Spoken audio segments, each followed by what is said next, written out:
नमस्कार। आप दर्शकों में से तमाम लोग ऐसे होंगे जिनके बच्चे स्कूलों में पढ़ते होंगे, लेकिन क्या जब आपका बच्चा स्कूल जाता है तो यूनिफॉर्म नहीं पहनता? और क्या मुस्लिम लड़कियां और इनके लिए क्या हिजाब पहनना इतना जरूरी है कि स्कूल यूनिफॉर्म पहनने का नियम नहीं माना जाएगा?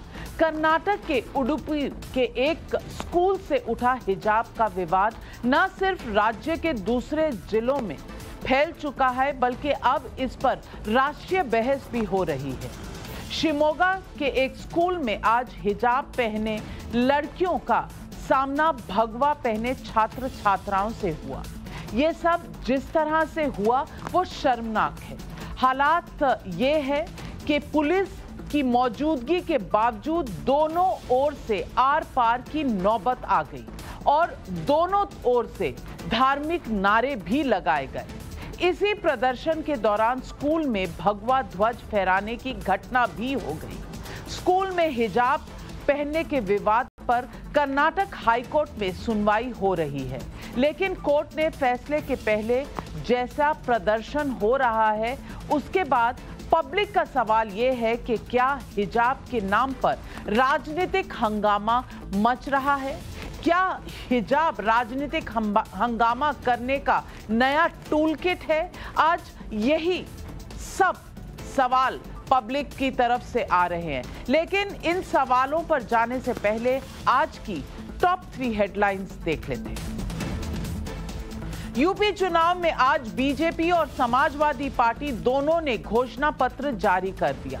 बीजेपी ने संकल्प पत्र में हर परिवार से एक नौकरी देने की बात की है, तो उस तरफ अखिलेश यादव ने वचन पत्र में 15 दिन में गन्ना किसानों का भुगतान और 300 यूनिट फ्री बिजली का वचन दे दिया है।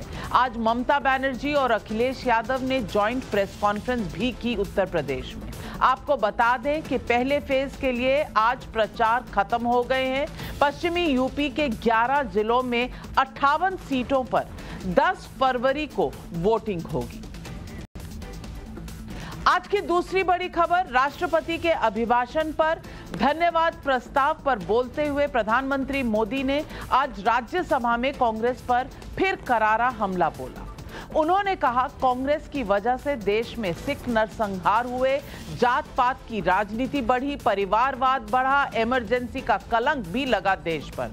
राहुल गांधी ने जवाब देते हुए कहा कि पीएम ने उनके एक भी सवाल का जवाब नहीं दिया। 2 दिन सिर्फ कांग्रेस को कोसते ही रहे। आज की तीसरी बड़ी खबर, अरुणाचल प्रदेश से एक बुरी खबर है। वहां आए एवलांच यानी बर्फीली तूफान में देश के 7 जवानों की जान चली गई है। शहीद हुए जवान 19 जम्मू और कश्मीर राइफल्स के थे।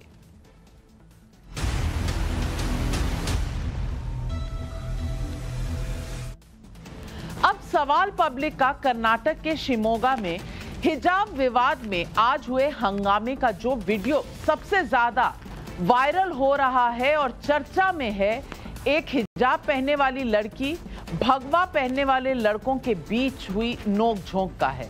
अधिकतर जगहों पर अपने वीडियो का सिर्फ ये हिस्सा देखा होगा कि हिजाब पहनी लड़की को भगवा पहने लड़कों ने उकसाया, लेकिन मैं आपको वीडियो का पूरा सीक्वेंस दिखाना चाहती हूं। हिजाब पहनने को धार्मिक स्वतंत्रता का अधिकार बताकर कर्नाटक हाईकोर्ट ने भी आज 5 मुस्लिम लड़कियों की ओर से याचिका दायर की गई है। पहले सीक्वेंस देख लेते हैं और फिर इसके बाद चर्चा करते हैं।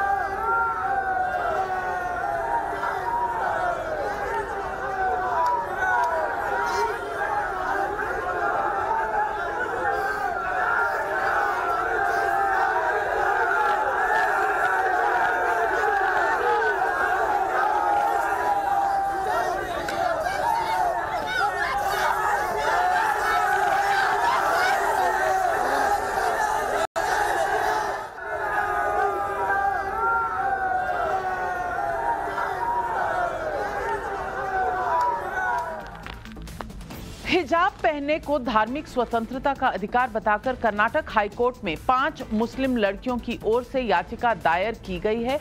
हाईकोर्ट ने आज दोनों पक्षों की दलीलों को सुनने के बाद कल तक के लिए सुनवाई टाल दी है।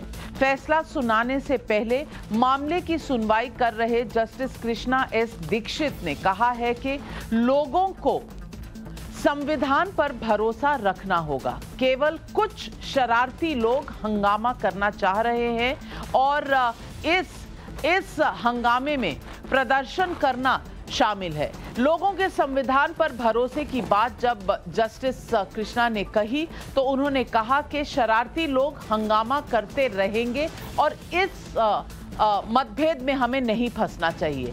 इसके अलावा उन्होंने ये भी कहा आज कोर्ट में कि प्रदर्शन करना, नारेबाजी करना, छात्रों पर हमले करना, छात्रों का एक दूसरे पर हमला करना, ये सब सही नहीं है। हाईकोर्ट ने ये भी कहा है कि भावनाओं के आधार पर नहीं, संविधान के मुताबिक मामले को देखा जा रहा है। उधर कोर्ट ने याचिका दायर करने वाली लड़कियों की वकील की दलील दी है कि स्कूल में लड़कियां हेड स्कार्फ पहनना पब्लिक ऑर्डर का मुद्दा कैसे है। साथ ही उन्होंने ये भी कहा कि हिजाब पहनना इस्लाम का हिस्सा है। राज्य सरकार के वकील की ओर से कोर्ट ने कहा कि शिक्षण संस्थानों में हिजाब पहनने के अधिकार पर पाबंदियां लगाई जा सकती हैं। 5 फरवरी को ही कर्नाटक सरकार ने कर्नाटक एजुकेशन एक्ट 1983 की धारा 133(2) को लागू किया है और इस धारा के तहत आदेश में कहा गया है कि सभी सरकारी स्कूलों में तय ड्रेस के हिसाब से लोग सारे छात्राओं को पालन करना पड़ेगा और यूनिफॉर्म पहन कर ही आना पड़ेगा। कर्नाटक हिजाब विवाद का मामला कोर्ट में है तो होना तो ये चाहिए था कि अदालत के आदेश का इंतजार किया जाता, लेकिन नेताओं की ओर से इस पर राजनीतिक रंग चढ़ाया गया। 5 फरवरी को बसंत पंचमी के दिन कांग्रेस सांसद राहुल गांधी ने ट्वीट किया था कि उन्होंने लिखा था, छात्राओं की शिक्षा के बीच में हिजाब लाना भारत की बेटियों के भविष्य पर डाका डालना है। मां सरस्वती सभी को ज्ञान दे, वो भेदभाव नहीं करती। सिर्फ राहुल गांधी ही नहीं, AIMIM के नेता असदुद्दीन ओवैसी भी इस हंगामे पर बयानबाजी कर रहे हैं। सुन लीजिए ओवैसी साहब ने आज क्या कहा। मैं क्या पहनता हूं, मेरी बेटी क्या पहनती है, मेरी बीवी क्या पहनती है, उससे आपको क्या मतलब? आपको कुछ नहीं पहनना और मत पहनो, मेरे को क्या करना है? क्योंकि सुप्रीम कोर्ट का जजमेंट है। बोलेंगे इसने भड़काऊ बात की, जाहिल लोग हैं। पुट्टू स्वामी का जजमेंट है। पुट्टू स्वामी जजमेंट में सुप्रीम कोर्ट ने कहा कि कौन क्या खाता है, कौन क्या पहनता है, वो तुम्हारी जिम्मेदारी। अगर हमारी बच्चियां बुर्का निकाब पहनती हैं तो आपके पेट में क्यों दर्द हो रहा है? अगर असदुद्दीन ओवैसी भारत की पार्लियामेंट में दाढ़ी और टोपी पहनकर जा सकता है तो क्या मेरी बेटी हिजाब और निकाब पहनकर स्कूल क्यों नहीं जा सकती? क्यों नहीं जा सकती? और आप कहते कि मुसलमान पीछे हो रहे हैं, पढ़ते नहीं है, पढ़ाते नहीं है। अरे अब तो पढ़ना चाह रहे हैं ना।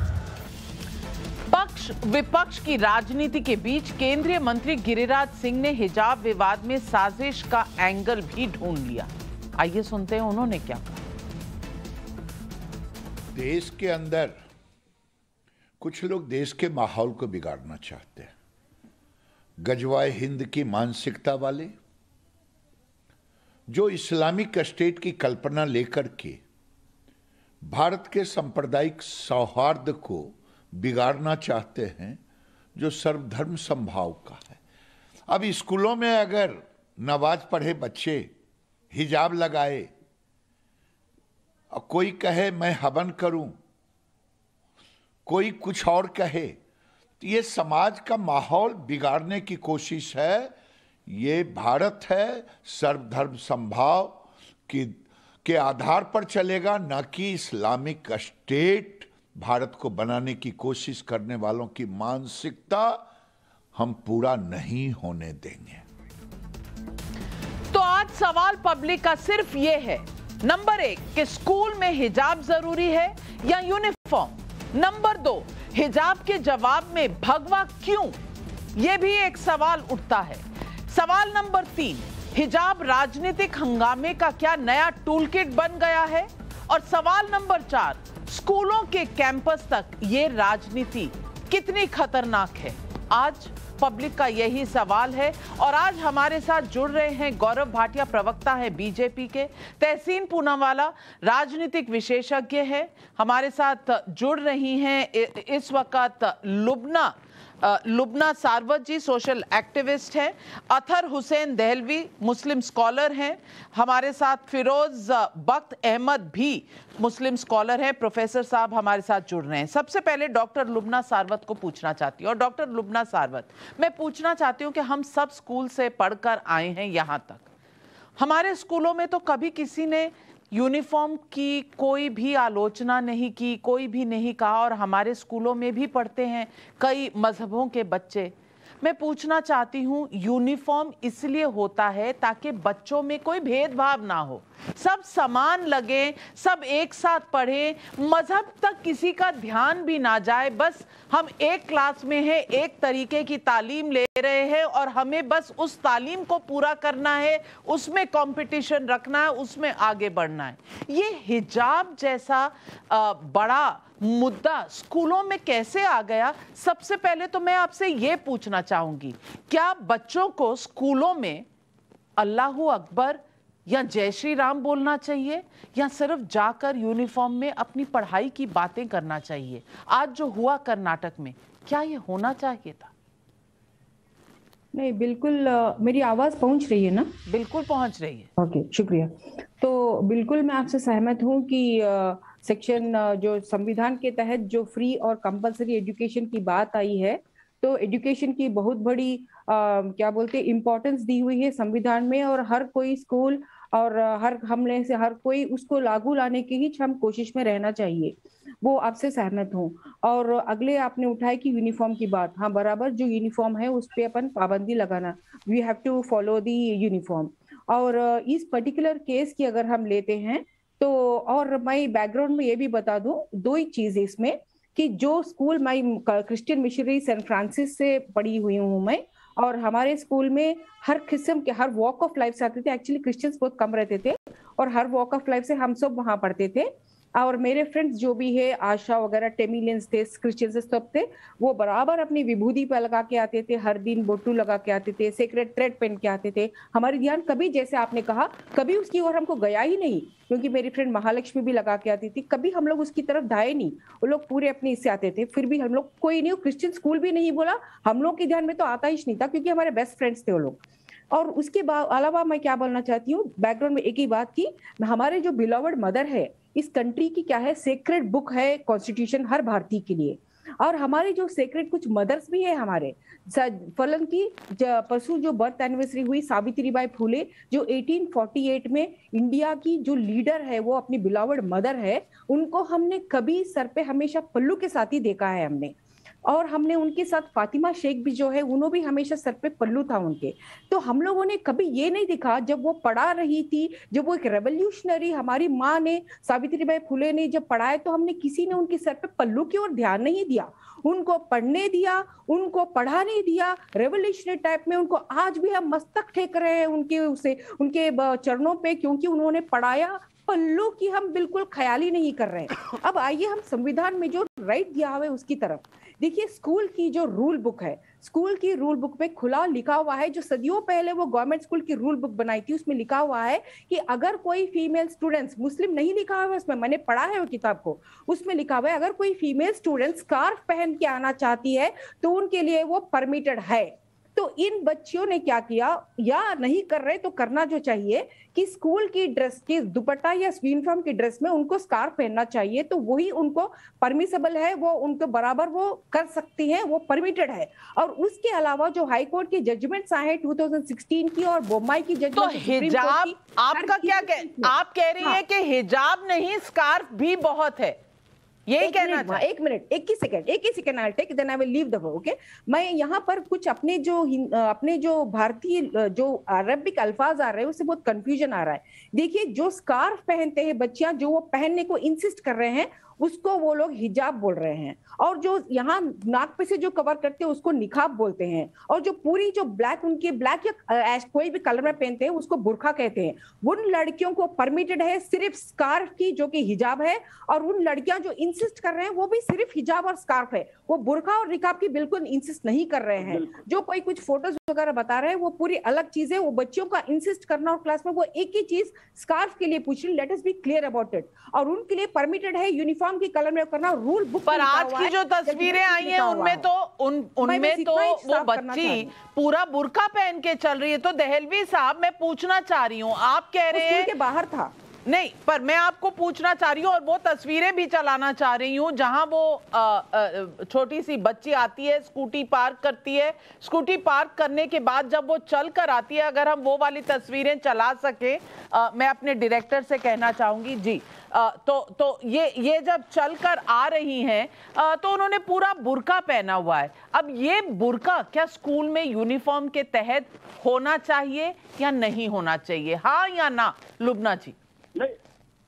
नहीं, बिल्कुल उनकी यूनिफॉर्म जो है ये स्कूल के अंदर की बात नहीं है। उन लोगों को क्लासरूम में कभी भी वो लोग बुर्का के साथ नहीं जा रहे हैं, जहां तक मुझे मालूम है, और वो पूछ रही भी नहीं है। They are not demanding for burqa, they are not demanding for niqab, they are just wearing the face mask because that is for Covid reason, and they are only asking for the hijab. जो स्कार्फ है सिर्फ उसी की demand हो रही है, और वही एक चीज परमिटेड है। Let us be very clear about it. Firoz Bakht Ahmed professor साहब हमारे साथ है। फिरोज बख्त अहमद साहब, मैं आपसे पूछना चाहती हूँ, तो ये जो दंगे हो रहे हैं, ये जो बुर्का है और उसके साथ फिर केसरिया और भगवा स्कार्फ्स निकल जाते हैं, शॉलें निकल जाती हैं, ये हमारे स्कूलों में इस तरह के, अब तमाशा ही कहूँगी मैं, ये तमाशा है। ये तमाशा स्कूलों में क्यों हो रहा है? हम ये सवाल नहीं पूछ रहे, हम इस बात पर लड़ रहे हैं। और इन लड़कियों को भी, कम से कम कर्नाटक सरकार का कहना है कि इन लड़कियों को भी कोई दिक्कत नहीं थी।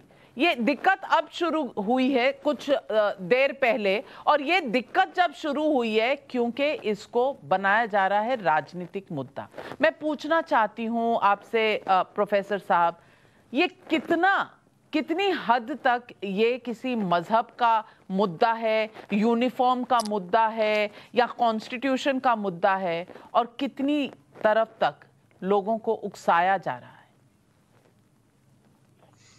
जी, बहुत बहुत शुक्रिया नाविका साहिबा मुझे याद करने का। पहले तो मैं सफाई दे दूं, मैं प्रोफेसर नहीं हूं, मैं एक आम नागरिक हूं हिंदुस्तान का, अभी की तरह। देखिए, दिस इज वेरी अनफॉर्चुनेट। इस मुद्दे को जिस तरीके से स्नोबॉल किया जा रहा है, जिस तरीके से मुझे इन बच्चों की बहुत फिक्र है।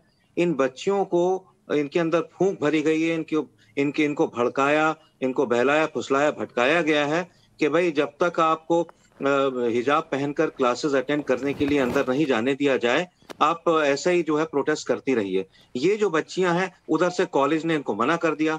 कॉलेज मतलब 1983 से कॉलेज चल रहा है, उससे पहले से भी चल रहा है, ये हिजाब पहन के जाती रहती थी। नाउ दीज पुअर गर्ल्स, ये ट्वीजर्स ग्रिप में, अंग्रेजी में एक लफ्ज होता है ट्वीजर्स ग्रिप, तो इस मुहावरे का मतलब है दो पार्टों में पिसी जा रही हैं। उधर से कॉलेज इनको अलाउ नहीं कर रहा है कि चलो भाई हिजाब निकाल के आओ, उधर से जो दूसरे लोग हैं, जो कौम के लोग हैं, वो इनके अंदर बाकायदा जो है पंप कर रहे हैं, खूब दबा के हवा कह रहे हैं। नहीं भाई, अब नुकसान किसका हो रहा है? नुकसान इन बच्चियों का हो रहा है, इनकी क्लासेस का नुकसान हो रहा है। नाविका जी, आप तो जानती हैं, आपके तो बच्चे मतलब एक बहुत ही वर्ल्ड क्लास स्कूल से पढ़ के गए। अगर एक दिन भी बच्चा एब्सेंट हो जाए, क्लास अटेंड ना करे, तो that class is, that knowledge is loss for the life time. इन बच्चियों का बहुत जबरदस्त नुकसान हो रहा है। मुझे कोई कंसर्न नहीं है, मुझे हिजाब से कोई लेना देना नहीं है, मुझे नकाब से कोई लेना देना नहीं है, मुझे बुर्के से कोई लेना देना नहीं है। मुझे इन बच्चियों से लेना देना है कि इनकी पढ़ाई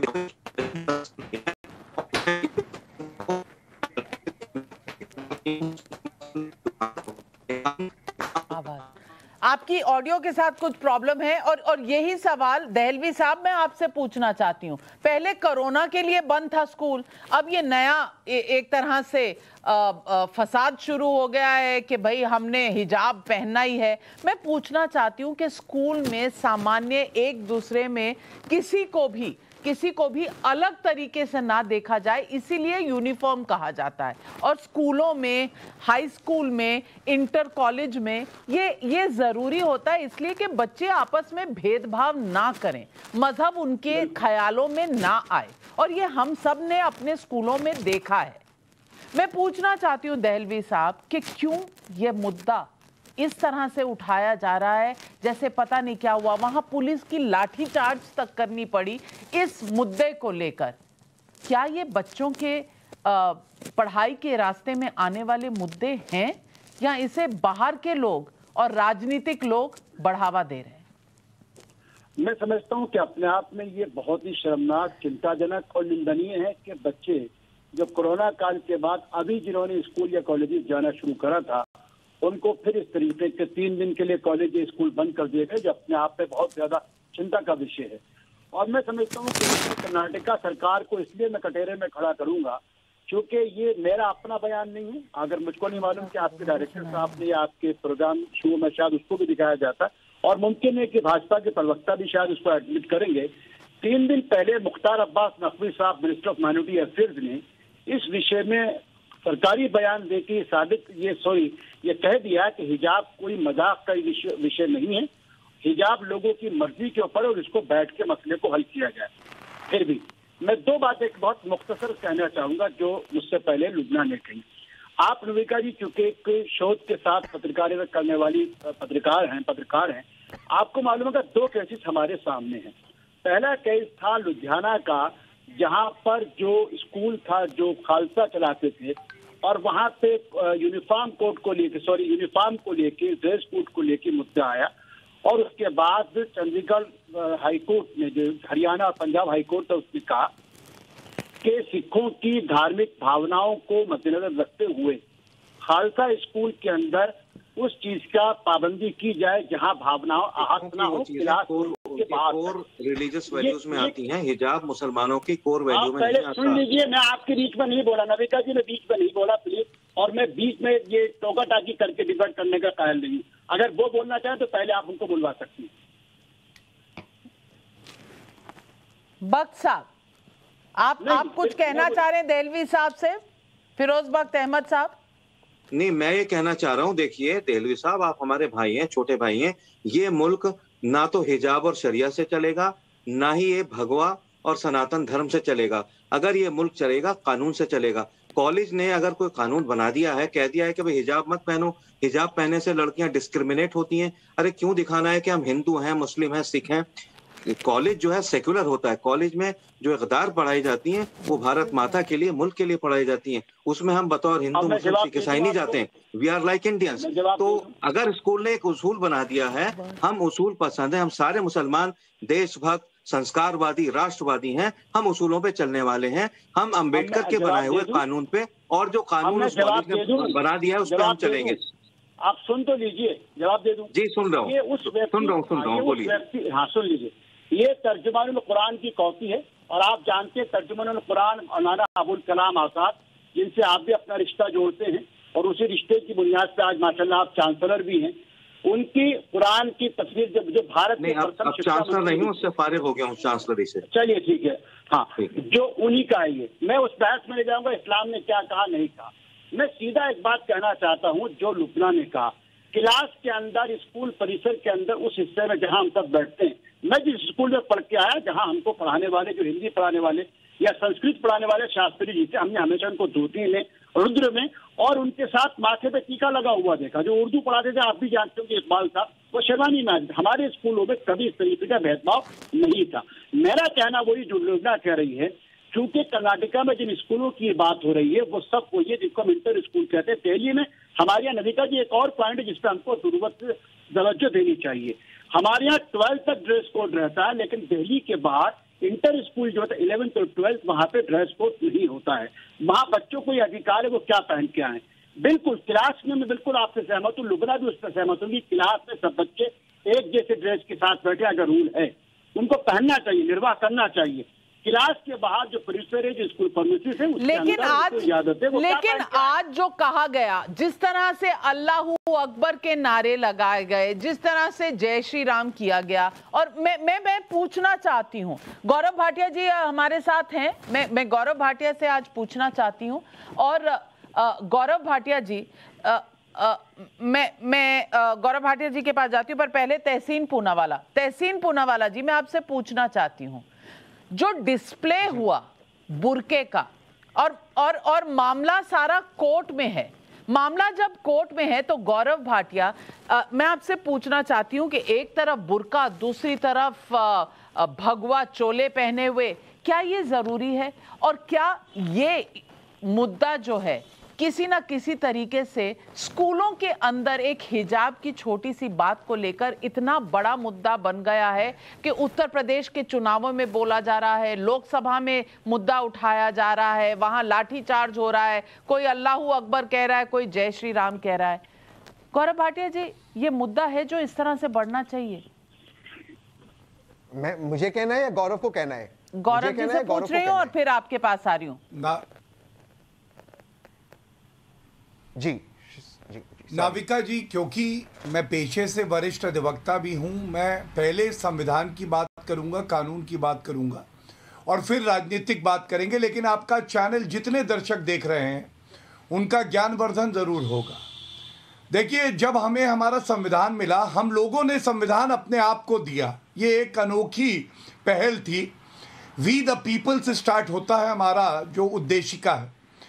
इस संविधान में अनुच्छेद 14 ये कहता है कि किसी को जो है भेदभाव नहीं करेंगे हम, इक्वालिटी बिफोर लॉ।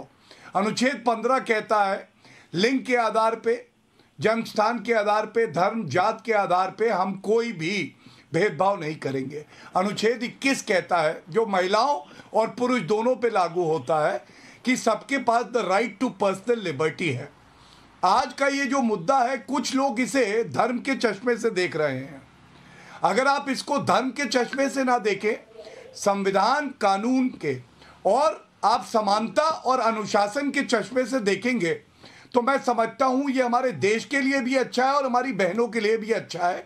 और मैं आपको एक उदाहरण देता हूं। देखिए, अभी एक बात कही गई थी, लुबना जी ने कही, मेरी बहन है, वो कह रही थी कि हमें बुर्का या हिजाब जो अलग अलग हैं क्यों नहीं पहनने देते। लुबना जी, मैं आपको समझा देता हूं। आप घर पे पहने हिजाब, बुर्का, कोई भी चीज पहने, हमें कोई मतलब नहीं। आप सार्वजनिक स्थल पे पहने, हमें कोई दिक्कत नहीं। लेकिन एक स्कूल और कॉलेज की जो टैक्स पेयर के रुपयों से चलता है, जहां प्राथमिकता शिक्षा देनी होती है, समानता होती है, वहां पे एक एक्सेप्शन कार्व आउट होता है। ये मैं आपको समझाने का प्रयास करता हूं। और इसीलिए स्कूल में एक छात्र दूसरे छात्र का धर्म और जात क्यों जाने, वहां पे तो हम शिक्षा लेने आए हैं। और दूसरी बात मैं आपको बताता हूं, इस्लाम में भी मेरे पास कुरान है, हो सकता है यहाँ पे ज़्यादा जानने वाले लोग बैठे हैं। हिजाब शब्द का इस्तेमाल नहीं किया गया। सूरा 24 आयत 31 नाविका जी ये केवल कहती है कि आप कुछ भागों को शरीर के ढकें, उसमें सर कहीं नहीं लिखा। और मेरी समझ गलत है तो यहाँ पे लोग मुझे बता सकते हैं, लेकिन सर ढकना कुरान में कहीं नहीं है। और अंत करूँगा एक बात कह के, देखिए, आज मुस्लिम जो हमारी बहनें हैं वो डॉक्टर बनना चाहती हैं, वो फाइटर पायलट बनना चाहती हैं। अब आप बताइए, डॉक्टर में सर्जरी करने जा रही हैं, वहाँ पे एक प्रोटोकॉल होता है, सर पे कैसे कवर होगा, कैसे नहीं होगा, ग्लव्स पहनेंगे क्या। आप वहाँ कहें हम हिजाब पहन के सर्जरी करेंगे। या फाइटर पायलट हैं, हम तो चाहते हैं फाइटर पायलट बने, वहाँ पे कहिए हिजाब पहन के हम रफेल उड़ाएंगे। हर जगह का एक अनुशासन होता है, उस अनुशासन की परिधि में काम किया जाता है। और मुझे गर्व है ये कहते हुए, फातिमा बीवी सर्वोच्च न्यायालय में पहली महिला जज बनी और पहली मुस्लिम महिला जज भी बनी। अब फातिमा बीवी बनना है या किसी शौहर की 4 बीवियों में एक बनना है, ये तय करना है हमारी बहनों को। और इसी लिए मैं कहता हूँ, सशक्तिकरण की बात करिए, धर्म की बात मत करिए। बहुत सही कहा। और आज पब्लिक भी यही सवाल पूछ रही है। ग्रेटर नोएडा से रमेश सिंह का सवाल है, पुलिस या आर्मी में जॉब मिल जाने के बाद ये लड़कियां वर्दी पहनेंगी या हिजाब? लुबना जी, ये सवाल मैं आपसे पूछूंगी इससे पहले कि मैं तहसीन भाई के पास जाऊं। लुबना जी, नौकरी मिलेगी आर्मी में या फाइटर पायलट की, तो वर्दी पहनेंगी या हिजाब? ये सवाल है। और ये अनुशासन से लेना देना है, इसका धर्म से लेना देना नहीं है। हाँ जी, जैसे मैंने आपको अभी कॉमन नॉलेज के लिए अपन जो बताए थे कि हिजाब क्या चीज है, जो स्कार्फ है, ओके। तो ये मैं आपको बता दूं कि इस जो उनकी कंफर्टेबिलिटी है, कुछ औरतों की जो कंफर्टेबिलिटी है ये पहन के हर काम करने की, उसको रिकॉग्नाइज करते हुए यहाँ तक कि ओलंपिक्स में भी जो स्प्रिंटर थी जो जीती, वो हिजाब ये स्कार्फ पहन के ही जीती। और आजकल स्विमर्स भी वो पहन रहे हैं। और मैं एक बहुत बेहतरीन एग्जांपल बता दूं, लेकिन फाइटर पायलट हो। अब मैं लुबना जी आपसे कहती हूँ, हिंदुस्तान में हिंदू लड़कियां भी जो हैं, कई जगह में हिंदू औरतें हैं, चाहे वो शादीशुदा हो, वो सिर ढक कर बैठती हैं, घूंघट लेकर बैठती हैं। अब मैं घूंघट लेकर बैठूंगी स्टूडियो में, तो क्या ये माना जाएगा? मैं पूछना चाह रही हूँ। नविका प्रेसिडेंट जो प्रतिभा कुमारी थे, पूरी दुनिया पर उन्होंने सर पे पदक घूमे थे। मैं आपसे पूछ रही हूँ, देलवी साहब, फाइटर पायलट बनने की आकांक्षा रखने वाली लड़कियां क्या इस जद्दोजहद में गुम होकर रह जाएं कि हिजाब पहनना है या स्कार्फ पहनना है या यूनिफॉर्म पहननी है? मैं पूछ रही हूँ आपसे, मैं आपसे पूछ रही हूँ, किसी भी कर्मचारी को आपने देखा है कि वो हिजाब पहन के कर रहे हैं? तो लड़कियां कल पुलिस में आएंगी, आर्मी में आएंगी, एयरफोर्स में आएंगी, तो हिजाब पहनेंगी क्या? मुझको तहसीन बैठे हैं, तहसीन को भी अपना जवाब देना। तो मैं संक्षेप में गौरव भाटिया को एक बात बता दूं। देखिए, इतनी अच्छी बहस चल रही थी 4 शादियां। भाई 4 शादियों की प्रथा के हम कायल नहीं, हम नहीं चाहते कि अब किसी को बनवास करना पड़े, इसलिए हमने 4 शादियों की प्रथा को छोड़ रखा है, पहली चीज। दूसरी चीज में बड़े अदब के साथ एक बात कहना चाहता हूँ, आप शायद इसी मुल्क में हैं, गौरव भाटिया के पास शायद महंगा से महंगा फोन होगा, महंगे अधिवक्ता भी हैं, फोन भी महंगे होंगे, नेट भी मुझसे अच्छा चल रहा होगा। अभी सर्च करिए, doctor Shaista Mehta, chief of कोरोनोलॉजी में डिपार्टमेंट ऑफ कैंसर, यानी टाटा इंस्टीट्यूट ऑफ कैंसर की जो हेड है, वो हिजाब में नजर आएगी। अली फातिमा सागर, जो ईरान की एयरफोर्स की नंबर 1 पायलट है, वो आपको हिजाब में नजर आएगी। हिजाब या साड़ी वो नहीं है। गौरव भाटिया, इन चीजों को आप गोल मोल जवाब मत दीजिए। जब शेख हसीना वाजिद से वहां की जमात इस्लामी ने ये कहा कि बांग्लादेश के अंदर स्कूलों में जो बच्चों की ड्रेस है वो साड़ी नहीं होगी, साड़ी की जगह आप कमीज सलवार करिए, तो हसीना वाजिद ने कहा था हर वो लिबास जो हमारे कल्चर और हमारे जिस्म या हमारी शैली से जुड़ता है, हम उसका पालन करेंगे। आप सुनिए, पहले सुना कीजिए, पहले हिजाब की वकालत सुन लीजिए। हाँ, हिजाब है, हिजाब है, हिजाब है, लेकिन इसकी वकालत जिस तरीके से आप कर रहे हो ठीक नहीं है। क्या आप सोचते हैं कि सानिया मिर्जा को भी हिजाब नकाब लगा देना चाहिए? उसका जवाब दिया। एक जगह जमा हो जाते हैं, क्या SMS करते हैं एक दूसरे को, मेरा जवाब वो आप दे दीजिएगा, ये करते हैं कि मुझे जवाब देने दीजिए। देलवी साहब एक मिनट रुक जाइए। तहसीन पूनावाला जी, मैं आपसे पूछना चाहती हूँ, मैं आपके पास आ रही हूँ। देलवी साहब और फिरोज बख्त अहमद साहब, मैं आपके पास आ रही हूँ। मैं पूनावाला जी से पूछना चाहती हूँ, पूनावाला जी, क्या मुद्दों की कमी है कि राहुल गांधी इस मुद्दे को भी बसंत पंचमी वाले दिन ट्वीट कर रहे हैं?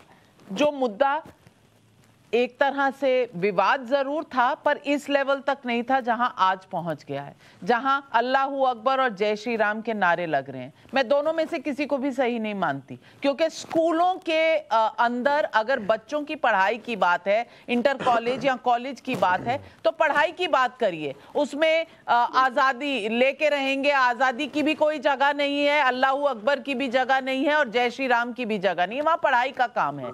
लेकिन तहसीन पूनावाला, क्या ये क्विक फिक्स टूल किट है जिसको राजनीतिक फ्लेवर दिया जा रहा है? राहुल गांधी के पास और मुद्दे नहीं है कोई?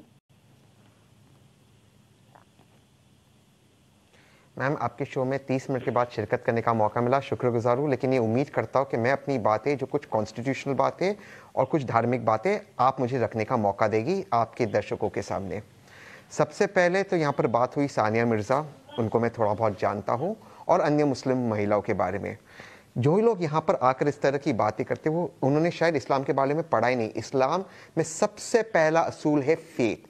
मेरी मम्मी एक प्रैक्टिसिंग मुस्लिम है, वो हिजाब भी नहीं पहनती, बुर्का भी नहीं पहनती, और वो वेस्टर्न क्लोथ्स पहनती है। सानिया मिर्ज़ा को अधिकार है, लेकिन वही अधिकार, चॉइस, भाजपा को चॉइस क्यों नहीं समझ में आता? नाविका जी, महिलाओं को अधिकार है चूज करने का। जिन्हें स्कार्फ पहना हो स्कार्फ पहने, जिन्हें स्कर्ट पहनना हो स्कर्ट पहने। इसके पहले वाले आपके डिबेट में जो भाजपा के प्रवक्ता है बिल्कुल नहीं समझते इस बात को। Choice, women's choice. वो मुझे कहते हैं जो मेरी बेटी पैदा नहीं हुई, क्या मैं उसे हिजाब पहने दूंगा? मेरी बेटी हिजाब पहने या बिकनी पहने, वो उसकी मर्जी है, आपको इससे क्या करना है? दूसरी बात मैं रखना चाहता हूं, कॉन्स्टिट्यूशनल बातें। देखिए मैडम, केरला हाईकोर्ट का जजमेंट की हमने बात की, मद्रास हाई कोर्ट को भी बता दूं, इन दोनों जजमेंट्स ने इंटरप्रेट किया है कि the scarf is a fundamental right of the woman. ये आर्टिकल 21, आर्टिकल 19, आर्टिकल 14, आर्टिकल 25 का उल्लंघन है। ये सारी चीजें बातें हो चुकी है, तो आप इन कॉन्स्टिट्यूशनल राइट्स का उल्लंघन कर रहे जब ये महिलाओं को रोकते। लुबना जी ने बात की, मैं उसे दोहराना चाहता हूं, ये लड़कियां बुर्का नहीं पहन रही है।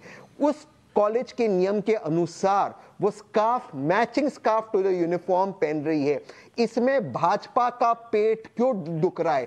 सानिया मिर्जा स्कर्ट पहने या कोई लड़की बुर्का पहने, आपको इसमें क्या करना? महिलाओं को अधिकार है उनको क्या पहना है। भाजपा का पेट क्यों दुखता है? मेरी समझ में नहीं आता। मैं आपकी बात बिल्कुल मानती हूं कि किसी भी लड़की को, औरत को चॉइस की आजादी होनी चाहिए, लेकिन तहसीन पूनावाला जी, चॉइस कब?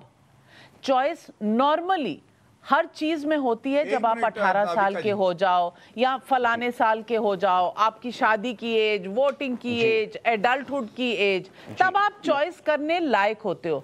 लेकिन स्कूल में, कॉलेज में जब आप पढ़ने जा रहे हो तो यूनिफॉर्म आपने भी पहना होगा, आप भी गए होंगे स्कूल, आपने भी यूनिफॉर्म पहना होगा, मैं भी गई हूं, मैंने भी पहना है। और पहले अगर मिशनरी स्कूल्स होते थे तो स्कर्ट्स का एक तरह से यूनिफॉर्म कोड होता था, बाद में इसको बदला भी गया, सलवार कमीज भी बनाया गया।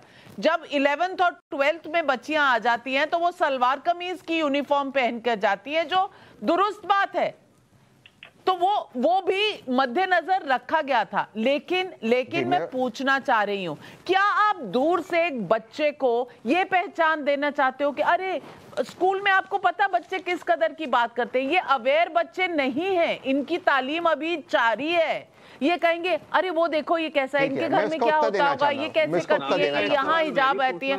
इसीलिए यूनिफॉर्मिटी की एक जवाब देना चाहता हूँ। बहुत अच्छा प्रश्न होता है, मैं बहुत अच्छा प्रश्न है आपका, मैं उसका उत्तर देना चाहता हूँ। अगर स्कूल जी, मैं बहुत अच्छा प्रश्न है उसका, मैं उसका नहीं, प्लीज प्लीज मुझे बोलने दीजिए, मैं 30 मिनट के बाद आया हूँ, आप मन की बात बाद में कीजिए, मैं काम की बात कर रहा हूँ। तो क्या वो गलत है?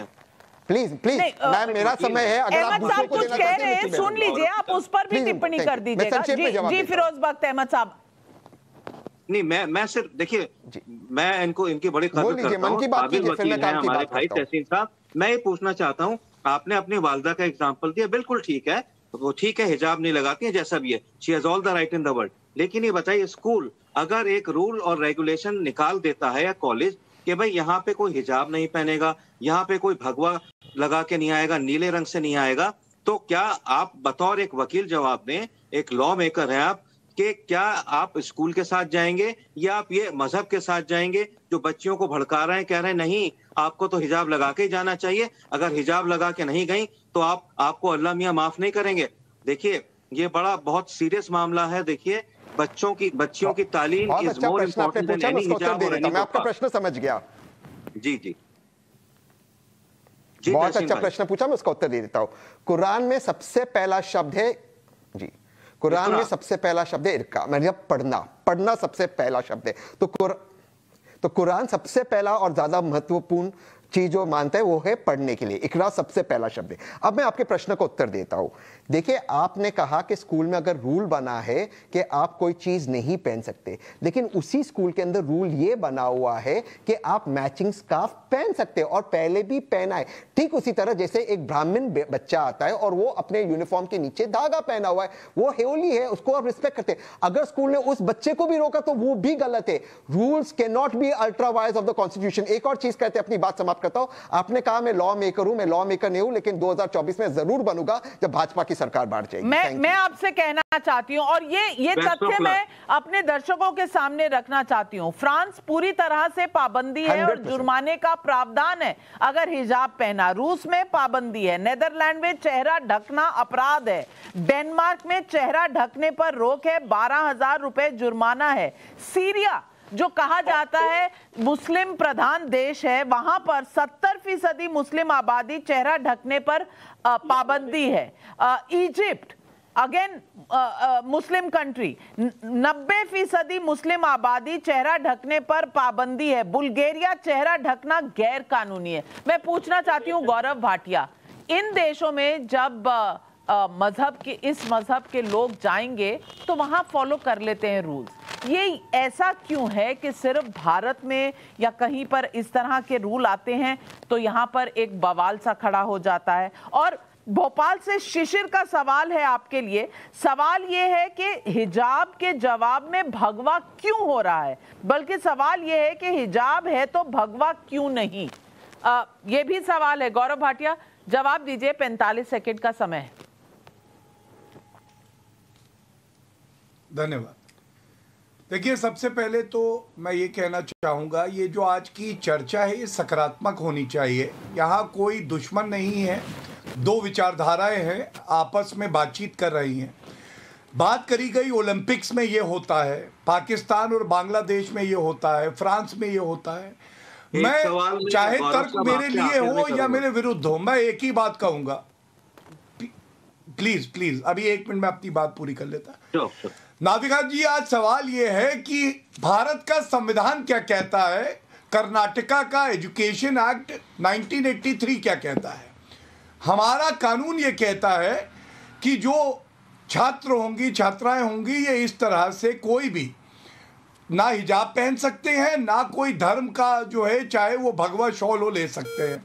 तो मैं तो कानून से चलने वाला व्यक्ति हूं, वही बात करूंगा। दूसरी बात, मैं आपको एक उदाहरण देता हूं सिख समुदाय का। सिख समुदाय अपने साथ कृपाण रखता है, उनके लिए ये उनके धर्म का एक अभिन्न अंग है।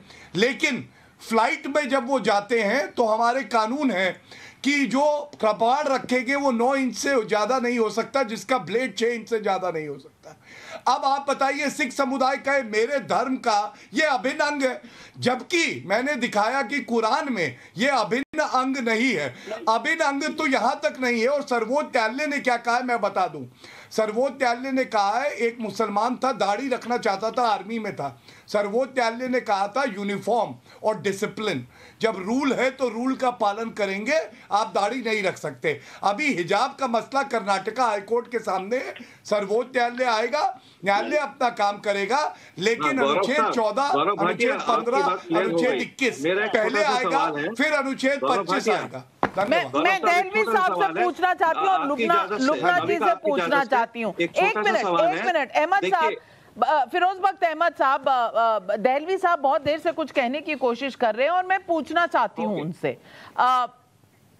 ये सवाल आया है हमारे दर्शकों से, कह रहे हैं इस देश में एक धर्म विशेष के लोगों के दिल में सुप्रीमेसी की भावना कट्टरपंथियों द्वारा जगाई और भड़काई जा रही है। उनसे कहा जाता है कि हमने इस देश पर काफिरों पर 600 साल राज किया है, इसलिए खौफ में जीना छोड़ आक्रामकता दिखाइए, और परिणाम सामने है कि बिना जरूरत के लड़कियों का हिजाब पहनकर आना इस बात को उजागर करता है कि एक ही उपाय है कि इन लड़कियों को इंस्टिगेट करने वाला है कोई, और इंस्टिगेट इनको कौन कर रहा है, कौन इनको उकसा रहा है, इन्हें ढूंढकर इनको सजा देनी चाहिए।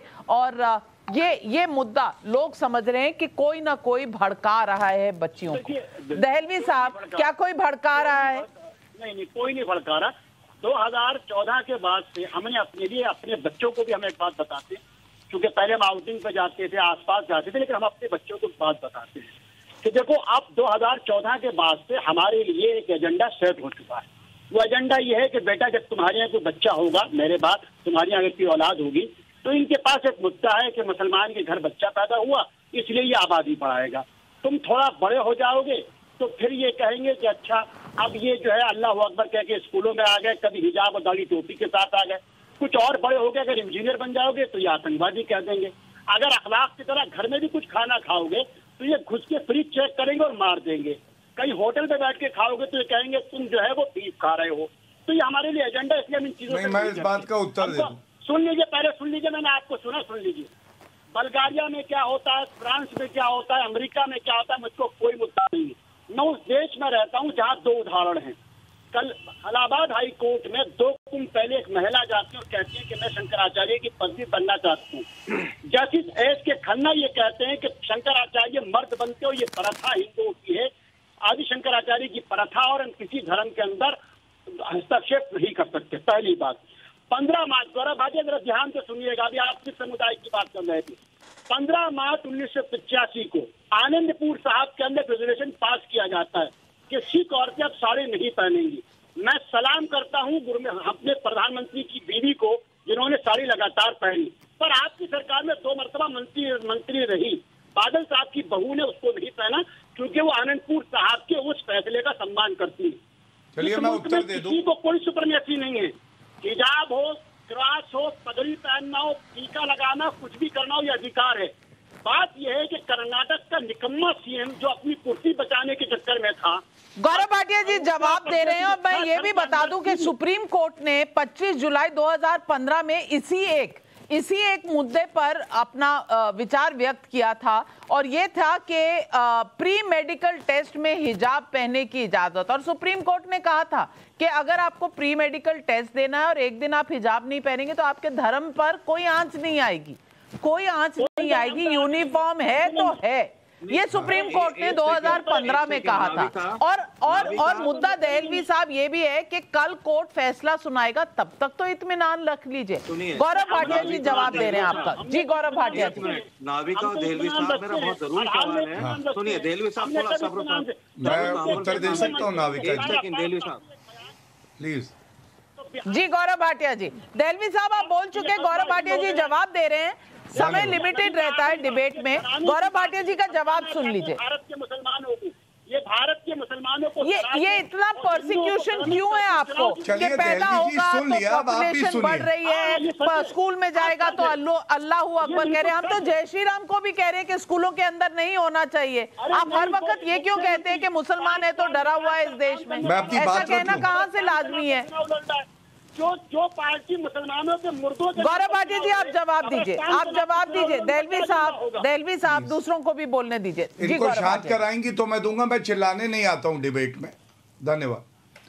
देखिए मैं एक बात दहलवी जी से कहूंगा, मैं बहुत सख्त आपत्ति दर्ज करता हूं जब ये कहते हैं कि आप तुम्हारे समुदाय के बारे में बोलूंगा, क्योंकि मुसलमान भी हमारा समुदाय है, सिख भी है, ईसाई भी है, जैन भी है, बौद्ध भी है। सुन लीजिए, आप चुप हो जाइए, आप शांत रहिए प्लीज।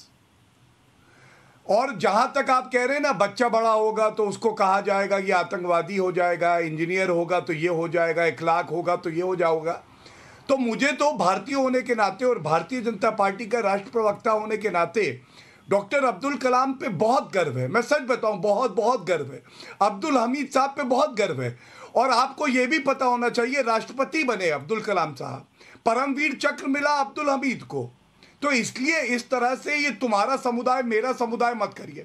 दूसरी बात, निकम्मा कौन है मैं आपको बताता हूं। एक मुख्यमंत्री के लिए निकम्मा शब्द का इस्तेमाल करना ही गलत है, लेकिन निकम्मा वो है जो ट्रिपल तलाक को गैर संवैधानिक होने के बाद भी कहता है कि ये नहीं। सुन लीजिए, चुप हो जाइए, गलत बात है दहलवी साहब, गलत बात है। मुझे पता है मेरे तर्कों में ताकत है, लेकिन आपको संयम बरतना होगा। निकम्मा कौन है? निकम्मा वो है जो कहता है कि मुस्लिम महिलाओं में, बहनों में मर्दों से सोचने की शक्ति कम है। निकम्मा वो है जो कहता है हलाला करवाएंगे। निकम्मा वो है जो खुद तो 4 बीवियां रखना चाहता है, लेकिन उसकी बीवी अगर 4 शौहर रख ले तो उसके कलेजे फट जाएंगे। निकम्मा वो है। और इसीलिए कहता हूं, इसको आप देखिए अनुशासन के चश्मे से, धर्म के चश्मे से मत देखिए। धर्म के नाम पर ये बकवास जो बैठ के करते हो, क्या बोल रहे हैं आप? ये लीजिए, मैं बताता हूँ, ये आंकड़े हैं, रख दूं? अगर नाविका इजाजत दे तो आंकड़े रख दूं। नहीं, कहाँ हलाल? चुप करिए, चलिए बकवास कर रहे हैं आप। अधिवक्ता हैं और आपकी जबान ये है। दहलवी साहब, दहलवी साहब, दहलवी साहब, आपकी अपनी मजहब की बातें अगर हैं तो आप मजहबी जगहों पर करिए इनको, लेकिन स्कूलों में, कॉलेजों में खुदा का वास्ता है कि आप बच्चों को पढ़ने दिया करें। और यही मेरी दरख्वास्त है उन सब से जो भगवा पहन के आ रहे हैं उनसे भी, और जो हिजाब की बात कर रहे हैं उनसे भी, कि इन चीज़ों की कोई जगह नहीं है किसी भी एजुकेशनल इंस्टीट्यूशन में। यानी कि आप स्कूल जा रहे हैं, कॉलेज जा रहे हैं, तो कृपया पढ़ाई करिए, क्योंकि पढ़ाई से ही आप आगे बढ़ेंगे।